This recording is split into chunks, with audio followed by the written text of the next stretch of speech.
बांधी में सारंग सिंधी जी ख़बर मूजिब बांधी वेझो ॻोठ अब्दुल्ला डायरी जे रहवासी सिकंदर डायरी ऐं संदसि घरवारी शबाना प्रेस क्लब पहुची दायो आहे त जवाबदार अब्दुल रज़ाक नूर मोहम्मद ऐं ॿियनि संदन पुट खे ज़बरदस्ती पाण वटि विहारियो आहे ऐं वापसि करण खां इनकारी आहिनि। मुतासिरीन मूजिब रईस अब्दुल लतीफ़ डायरी वटि फ़ैसिलो थियण बावजूदि ॿार वापसि न कयो वियो आहे। बांधी थाणे ते 5 ॼणनि ख़िलाफ़ NC दाख़िल कराई वई आहे, जंहिंमें पुलिस हिकु जवाबदार अब्दुल गनी खे गिरफ़्तार कयो आहे, पर मुख्य जवाबदार अञा आज़ादु आहिनि।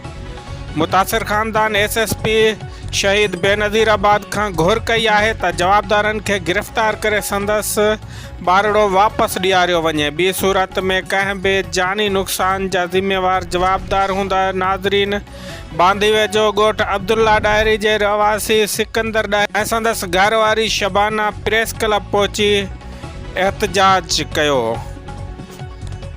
पाण इन रेस लती डायरी फैसला फ्री आहिनि, चवंदा फैसलो कोन कंदासीं असां विढ़ंदासीं। उन ते चवंदा विढ़ंदासीं ऐं धाड़ो हणंदासीं न घर शाम सुबुह टुपंदासीं रस्ते खां ऐं हथियार खणी था टुपनि। बसि नालो सिकंदर पाण केरु वॼाई हाणे छा मतिलबु तव्हांजो? असां मुताबिक़ असांखे इंसाफ़ चइबो आहे, मुख्य जवाबदार ॿधा वञनि ऐं हुन खां पोइ असांखे पंहिंजो नंढो बचो 2 सालनि जो आहे, उहो असांखे ॾिनो वञे। तव्हांजो नंढो छो वेठो? पोइ चवंदा असां न ॾींदासीं, असांजो बाब जीअं ॼाओ आहे हुननि घुरे रखे छॾियो आहे, यको खाराए पहिरियां मां हाणे चवंदा तोखे खाइण में ॾींदासीं, ॾींदासीं कोन। ऐं रेस लती डायरी फ़ैसिलो रखी आहिनि, असां रेस नंढा वॾा फ़ैसिला उहो कंदो, हाणे फ़ैसिलो रखे पाण फ्री आहिनि। जी।